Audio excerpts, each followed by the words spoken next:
The images and illusions of my childhood visions of America were rapidly falling apart before my eyes, and I got the distinct feeling that something bad was about to happen as I went through the customs on arrival at Kennedy Airport in June '65.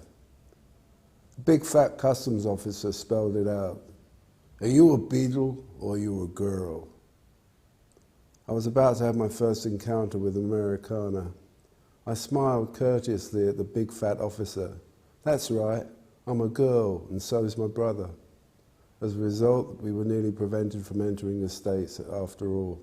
As a result, we were nearly prevented from entering the United States. After a few hold-ups, we were eventually allowed to go in, but our press conference was delayed, and this prevented us from having our Beatles-style arrival. Thanks. Your first trip to America was quite a nightmare. It was a weird nightmare, as Charles Mingus would say.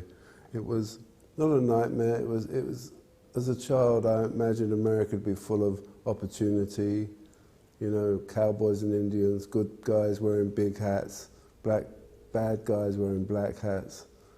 It represented opportunity. It was also the home of the great music that inspired me, the blues, lots of country and western, Cajun music, rockabilly music.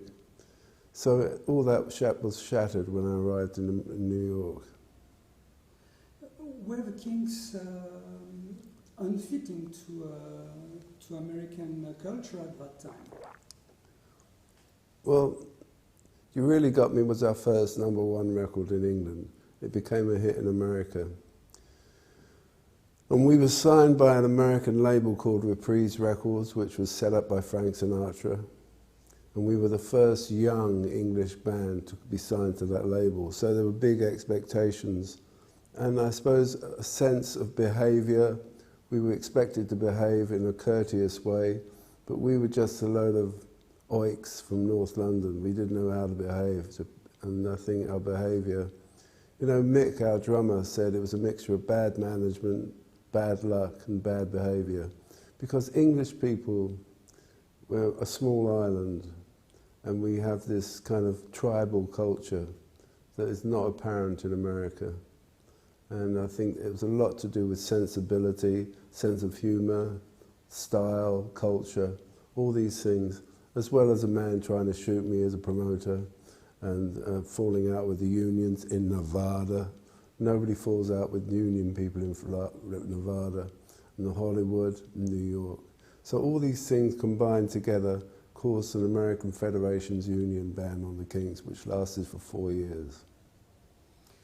The fact that the Kings were banned for 4 years in the States, how did it affect the career of the band at that time? Oh, it affected us immensely. You know, when we first went to America, it was a disastrous tour, but we were playing theatres that held 15,000 people. We were supported by bands like the Supremes were opening acts for us, the Beach Boys.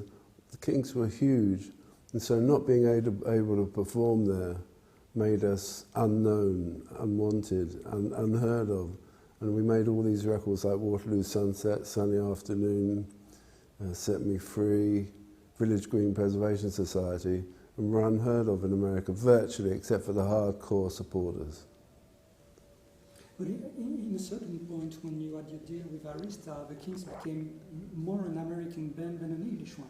Well, the thing is, the saving grace, when we got the ban lifted in 1969, we went back to tour in the 70s with an album called Muswell Hillbillies on RCA Records. It was more RCA Records at first that enabled us to make album after album.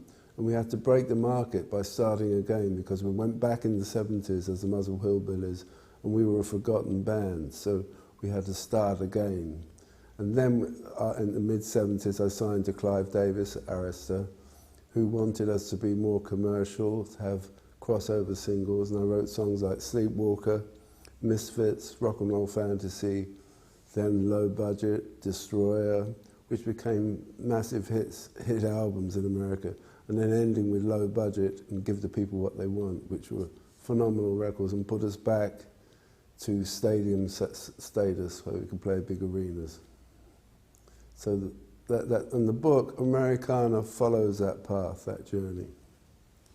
In your book, you speak about your father, telling that your father was more rock and roll than you ever could be. Yeah, he was a cool dude. He knew how to move. And I don't know, he came from a working class London background, but he liked the blues. He said, "That music you're playing, son, what is it, some sort of black guy?" I said, "Yeah, it's Big Bill Broonzy." He said, "Yeah, the blacks really know how to rock." And he was a cool guy. I think a lot of it had to do with drink, but he was a very rock and roll sort of dad to have.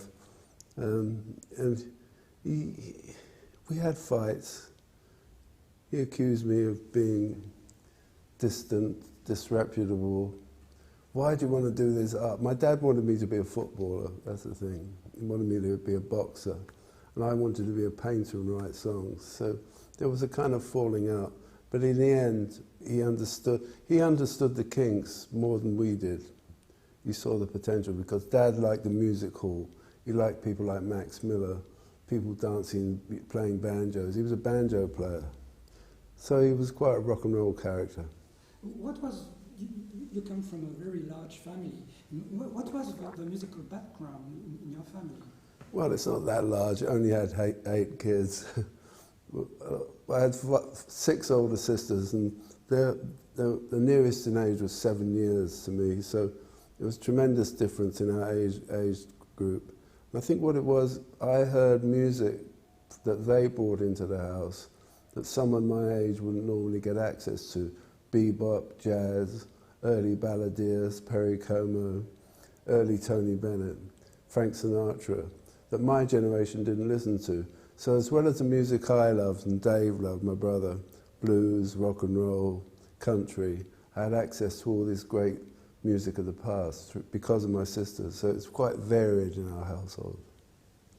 So in the beginning, I think the band was called the Ravens.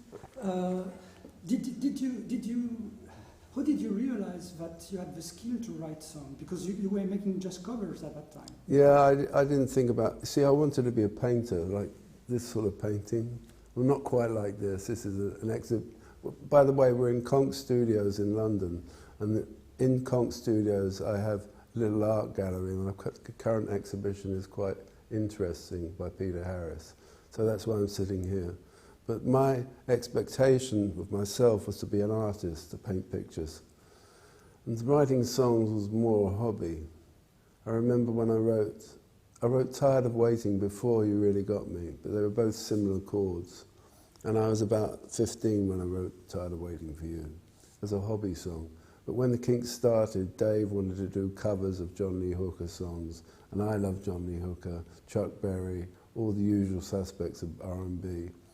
But the difference with me is that when I went to art college, I played to earn money in a club in Soho with a West Indian R&B band.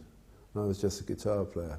And through the access to their music, which was kind of jazz, mainstream jazz, bit of trad, and a bit of West Indian music, I evolved maybe a style of writing that I used to play the guitar to their songs.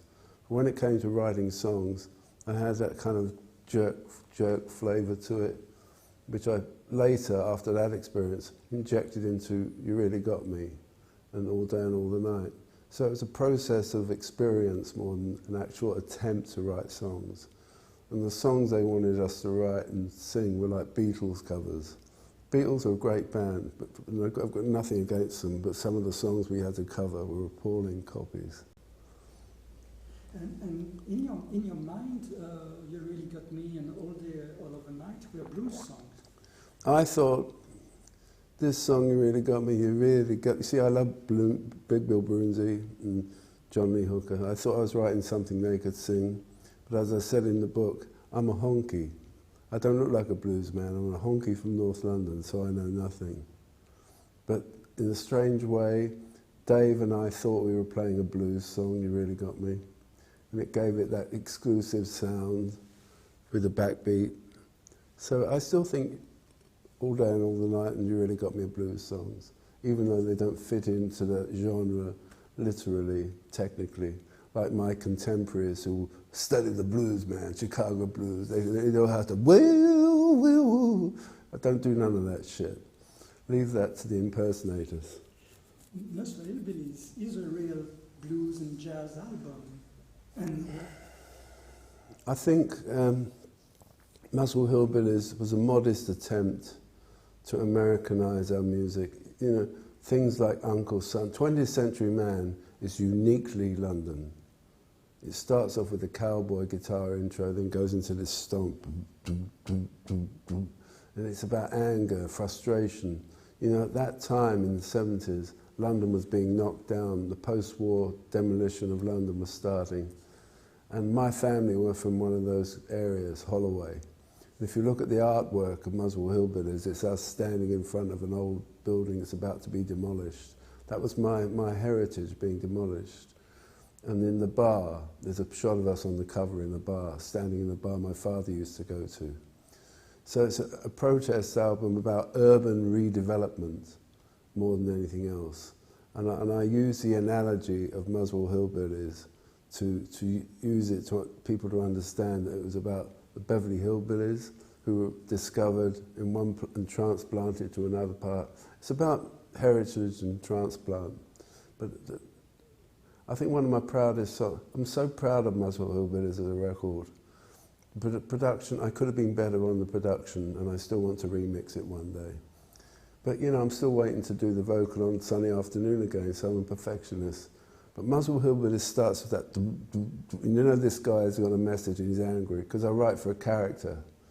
This guy is saying, I'm not going to take this anymore. I'm not going to take this government anymore. I'm not going to take any of this. I'm a 20th century man, but I don't want to be here. I want a better future. And it's anger. Then it goes to acute schizophrenia, paranoia blues, which is a protest about everybody, about society being monitored by bureaucracy. It's a very political album, and it has gentle moments on it, like Oklahoma, USA, which is a poetic song about one of my sisters who worked in a factory, and the only escape she got was through the movies. So there's a balance, but it's mainly about my family origins and where we came from, where we were going to. But I have a feeling that in Muswell Hillbillies, but also in many of the songs like Dead End Street, you carry the values of your parents' generation. Yeah, you know, I'm one of the few, when they say you're a teenager, you're meant to rebel against your parents. Well, I was the opposite. I wrote songs that my parents could sing. Before I played all day and all the night to my dad, and I said, Dad, this is all right. He said, yeah, put that out, son, it's good, it's a rock song. When it came to Sunny Afternoon, I said, what do you think? He said, you know what? I could sing that in the pub, put it out. So I looked for parental approval because Kinks are a family, and our fans, the thing is, tribute to my fans and the Kinks, is that everyone knows us like a family. Whether it's Finland, Holland, United States, Arkansas, or Helsinki. People know Kinks, and they know us as a family member. And that's what I'm writing for. I'm writing for my extended family all over the world. So I'd like to speak about some of your songs. Like the first one I would like to speak is Waterloo Sunset, and I heard that Waterloo Sunset was not originally untitled this way. I write songs, in my book Americana, I write about staying in touch with your dreams. It's really important. And sometimes I wake up with a notepad, which is very boring for the person I'm living with. I wake up in the morning, instead of giving them a kiss, I write notes in my book. So I write a note about songs I'm writing, and the idea came to my head, dirty old river, must you keep rolling? I thought of the Mersey River, the Mersey by Liverpool. And the first image was Liverpool Sunset. And that's what it was going to be called when I first thought of the song. Now I thought about it, I said, I'm not from Liverpool, I'm from London. And I knew Waterloo as a child, I spent time at Waterloo. And I made it into Waterloo Sunset. But sometimes you recast songs once you start working on them, you realise that it's sensible. Because in the half-twilight world of sleep and daylight, the dreams have to become reality. And the reality was I was from London, so I changed it to Waterloo Sunset. And it's not about Terence Stamp and Julie Christie. If it had been made a movie, Terry Stamp, the actor, phoned me up about 3 months ago, said, can we talk about doing a film? I said, Terry, you're 50 years too late. But if it had been cast into a movie at that time, they were the biggest British actors in the world, and it would have been a nice romantic film, but it wasn't written for them, no. It was, a lot of my songs are written for anonymous people, unknown people, and Terry and Julie exist in my imagination. But as a movie, if it had been a Hollywood movie, they would have been the actors, I guess, yeah. And Lola was based on a real event that happened in France. Yeah. You know, being at art school, even when I went to school, there were lots of drag queens at Mardi Gras parties at Conk. We have parties at Conk. Conk is my substitute for art school. My art school was just down the road. And for some reason, it was a more liberal society when I was growing up as an art student. When the Kinks started touring, we were in a club in Paris, and my manager was dancing with this outstanding looking woman, an incredible figure, beautiful blonde hair, perfect complexion. Real Marilyn Monroe with bigger legs. 10 out of 10. He said, I'm taking her back to my hotel. I said, good luck. Tell me what it's like tomorrow. But as he went into the dawn, the light hit her chin and you could see her man's stubble on her cheek. And so he got the sign. I still don't know to this day whether he took her to the hotel, but I have my doubts. So Lola was based on that remembrance. And I also had when Lola came out, I knew the Andy Warhol people in New York, and they were great people like Jane County. Well, Jane was Wayne when I first met Wayne, but he became Jane later. At great expense, I understand. But I knew Candy Darling, who I went out on a date with, because I thought she was a beautiful girl, but Candy was a bloke. Jackie Curtis, Holly Woodlawn, all these great character actors in the Andy Warhol stable. And Lola opened, many people came out the closet to Kinks concerts after Lola. So I write for all men. In your book, you tell about the reaction of the BBC that you had to rewrite one word of the song. Yeah. And it's very funny because they were not concerned that Lola wasn't transvestite. Well, I was on tour in America. Lola hadn't been released. And I got a phone call in Minneapolis, Minnesota. And my manager said, you've got to come back to London. The BBC aren't going to play Lola because of the content of the lyric. I said, oh God, it's because it's about a drag queen, I know it. So I got the next plane back to London, went in to change the lyric. I'd rewritten some more lyrics to make it more homogenic, I guess, to make it more acceptable.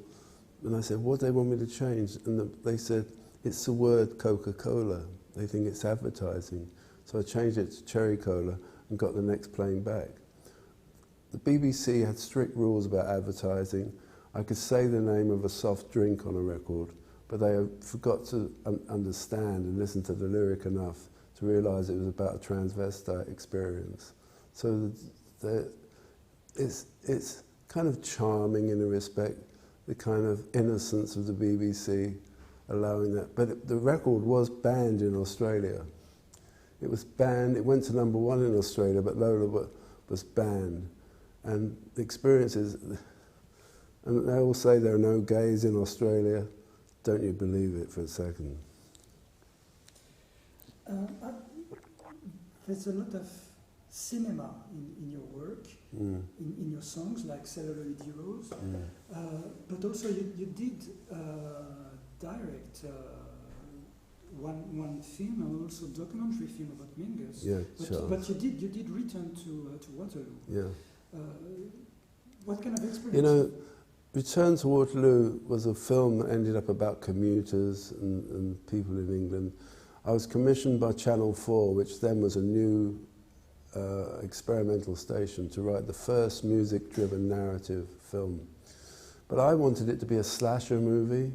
I wanted the commuter to bring out a gun, stab people like a horror movie. But the censors wouldn't allow it, so I had to rewrite the script to it. So it's still quite a sinister movie. But if I could remake it with all the slasher stuff in it, like cutting people up and hiding them in toilets and trains, I would like to do that. But it was a very subjective film, but driven by music, dialogue. I had some great actors working with. Kenneth Colley was a wonderful actor. Kenneth Colley, I think, had one line to say in the whole film. The rest of it was done with expression, using almost like a silent movie actor. And because I saw a film when I was an art student, I studied film a bit. I did people like Eisenstein and Truffaut. But it is a director's medium in the extent too many words spoil movies for me. I love to be driven by the images. And Return to Waterloo, perhaps over the top in that respect, but the images told the story. Yeah. But I'd like to have made it a slasher movie. Do you know what a slasher movie is? Yeah. What about Absolute Beginners? What about Absolute Beginners? Yeah, like you were acting Colin's father. No, Julian Temple is an old friend of mine. Julian worked together. He said, I got this script, Absolute Beginners, by Colin MacInnes. Colin MacInnes is one of the great English writers of the period. And I read the book, and the father character to me was so pivotal to the role. I said, this sounds incredible part for me to play a dad, an older man. The character was actually older than myself, and I had to wear a wig to look older. Yes, even I was that young once. So, but I got the script, and it was all written for young people. But Absolute Beginners was a story about the transition between one period and another period in society. But Julian had made it into a youth movie. And I said, I can't be in this movie. But the producers, I think it was Orion Pictures at the time, had to shoot a scene so that they could fund it within that current year. I think it was a £6 million movie, which is expensive in those days, not so expensive now. And I said, I'll do the scene so you can start the film, but I don't want to be in the picture. You can dump it. And I shot a scene, I wrote a song, not a bad song, called Quiet Life, that I wanted my dad to sing. The person on the screen is my dad. And we shot the scene, I thought that would be the end of it. And then I read in the newspapers that I was in the movie, starring, and I'm in one scene. So I'm in the film, my own resistance. I have never seen the film. I understand there's some great sequences, because Julian is a very image-conscious director, not such an actor's director. Doesn't sit down with actors and work out the theory behind what they're doing, but he has an image worked out. He's a great promo director, but he's gradually improving his acting work. And I was expecting not to be in it, but lo and behold, there I was at the preview, and I saw myself dancing, and I had to leave. I left the premiere, because I wanted to shoot the bit to get in the money to make the film. But then it was appalled to find out that they used it in the film. And I'm no screen actor. I told them to get an actor called Michael Elphick, who was a great character actor, who I'd worked with in a musical. He should have got Michael. But the dad character, that upset me more than anything, because it was about passing the baton from one generation to another. And I think the script failing, the script I read, failed to seize that opportunity. They turned it into a youth movie. I hear David Bowie is quite good in it, but he's good in everything. Where does come from your passion for cinema, and especially old movies? My passion is for story, old movies. I met John Huston once. He's a film director and writer. And he said, Raymond, you're dabbling in movies, I hear. You know, my daughter is an extreme fan of yours. But before you dabble in movies, Raymond, you must learn structure. And I said, Mister, yeah, I understand. That's why I love Treasure of Sierra Madre, Maltese Falcon. It's all about story. And that's why I like the classically structured films. Having said that, I really like the current spate of Scandinavian detective, Wallander, and The Bridge, which is about Malmö and Copenhagen. Where's the next Finnish drama? There's got to be one. There's been some great Finnish movies. Yeah, the Aki Kaurismäki is a... Yeah. So I think European cinema, I think tends to I hope he's still a friend, Wim Wenders used my songs in his movies for the story. The American Friend with Bruno Ganz singing one of my songs, Too Much on My Mind, is an absolute delight to me to see that. But I think, generally speaking, I'm drawn to storyline. But in my book, Americana, I refer back to those wonderful images of people on the prairies seeking the new world. And that's a 5, 6-year-old child's understanding what America was like. But so as I grew and I became an art student, I became more passionate about the new wave cinema. Truffaut was one of my heroes. A great storyteller, Francois Truffaut, Godard. And then the English people, John Schlesinger, Tony Richardson, who were all middle-class people. It's interesting, all that wave of people who made films about the working class, but they made films about working class. So it's an interesting phenomenon. You had very few working class directors, but about working class kitchen sink subjects. And I was drawn to people like Frank Machin in This Sporting Life. He's saying, I love you, I need you. He had a song called I Need You. And people like Albert Finney in Saturday Night and Sunday Morning. Those characters were real to me. They were like my dad's generation. And that's why I love the characterization in those films. But to be honest, as I said to Mr. Angelica's father, Houston, I love your stories, Mr. Houston. And how did you write Celluloid Heroes? I made notes in a book. I didn't write any music. I stayed on Hollywood Boulevard for many weeks for personal reasons, and observing the boulevard and seeing the diversity on the street, seeing the aspirations, people being crushed, coming to Hollywood wanting to be actors, be film stars, they end up being waiters or working in hotels. And in the book I go into it in great detail. So I wrote many notes. I even wrote a short story about these two lovers who ended up in the trash can. It's very Nathaniel West in its structure, the song.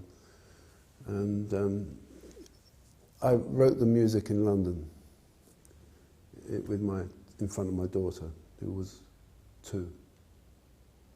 She was my first audience for Celluloid Heroes.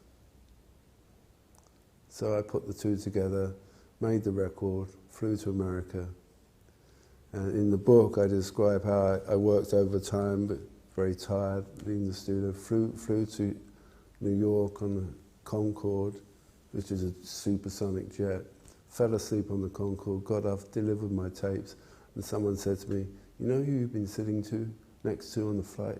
Warren Beatty. He was a big star then, and probably is still a big star. Sorry, Warren. But, there was I carrying a tape that was about the images of celluloid heroes in Hollywood. And all the time on the flight I was sitting next to a real movie star. So I think there's kind of poetry in that. It's a long song, but it's a satisfying song, and I always love performing it. After 50 years of career, what are you the most proud of? What am I most proud of?